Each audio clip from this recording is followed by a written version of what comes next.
যে জায়গাগুলো সেগুলো যদি দখল করে সেগুলো উদ্ধার করে গরিব মানুষদের, মুসলিম সমাজের গরিব দুস্থ মানুষের উপকারে ব্যবহার করতে। আজকে আপনারা জানেন মুকেশ আম্বানি বোম্বাইয়ের জমিনে যে 27 তলা বিল্ডিংটা করেছে, এই 27 তলা বিল্ডিংটা ওয়াকফের সম্পত্তি, কোর্টে কেস চলছে। এই 27 তলা বিশাল প্রাসাদ তৈরি করেছে, জায়গাটা কিনেছে মাত্র 20 কোটি টাকা দিয়ে। 4 লক্ষ বর্গ মিটার জায়গা, 4 লক্ষ বর্গ মিটার জায়গা, মাত্র 20 কোটি টাকা ওয়াকফের সম্পত্তি নিয়ে এইরকম হাজারো মানুষ লুটে লুটে খাচ্ছে। এগুলোকে উদ্ধার না করে মোদীজি বলছে আমি ভালো কাজ করছি, কেন্দ্র সরকার বলছে ভালো কাজ করছি, গরিব দুস্থ মানুষের উপকারের জন্য করছি, কিন্তু আমাদের তো ভরসা নাই। মোদীজি আপনি যা বলেছেন তা তো করেননি।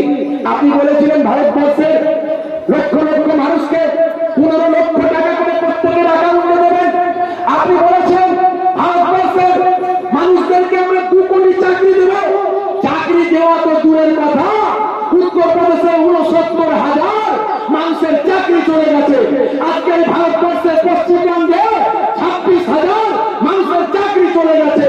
আর আপনি পয়সা দেওয়া তো দূরের কথা, একটা বিস্কুটের প্যাকেট কিনলেও সেখানে জিএসটি লাগে, কথা ঠিক না ভুল? সেখান থেকে টাকা তুলে দিচ্ছেন। আপনি বললেন ডিমনিটাইজেশন করলে নাকি জাল নোট বন্ধ হয়ে যাবে, সব নাকি আতঙ্কবাদী বন্ধ হয়ে যাবে, সব নাকি অনুপ্রবেশ বন্ধ হয়ে যাবে। কিন্তু যা আপনি ডিমনিটাইজেশন করে হাজার হাজার মানুষ কত লাইনে দাঁড়িয়ে কত মানুষ মরে গেল, কিন্তু ডিমনিটাইজেশন করে জাল নোটও বন্ধ হলো না। এখনো একটি জাল নোট ধরা পড়ছে, এখনো একটি অনুপ্রবেশ হচ্ছে। ভাই এই যে বর্ডার ফোর্স কারা, কেন অনুপ্রবেশ হবে, বাংলাদেশি কেন আসবে, এটা আমরা পছন্দ করি না।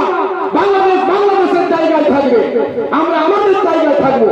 মনে রাখবেন ভারতবর্ষ আমার জন্মভূমি, হিন্দু মুসলমানের সঙ্গে আমরা মিলেমিশে শান্তি সম্প্রীতির দেশ।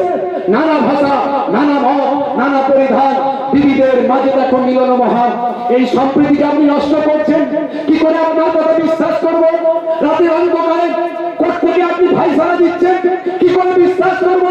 আমাদের বাবরি মসজিদ আমাদের কাছ থেকে আস্থার ভিত্তিতে ছিনিয়ে নিলেন, কি করে বিশ্বাস করবো? আপনি বলুন কি করে বিশ্বাস করবো? 3 তালাক ওটা আমাদের মানুষের ভিতরের ব্যাপার, আমাদের কমিউনিটির ব্যাপার। 3 তালাক মানুষের উপকারের জন্য রাখা হয়েছিল, যেটা ডিভোর্সের প্রয়োজন হলে মানুষ কোর্টে গিয়ে ডিভোর্স নেয়, এটাই হলো তালাক। ডিভোর্স নিতে গেলে কেস কাছারি অনেক সমস্যা, যখন স্বামী স্ত্রী একসঙ্গে থাকতে পারে না, কোন পাগলের সঙ্গে তার ভুলবশত বিয়ে হয়ে গেছে, এই সব ক্ষেত্রে 3 তালাক ছিল।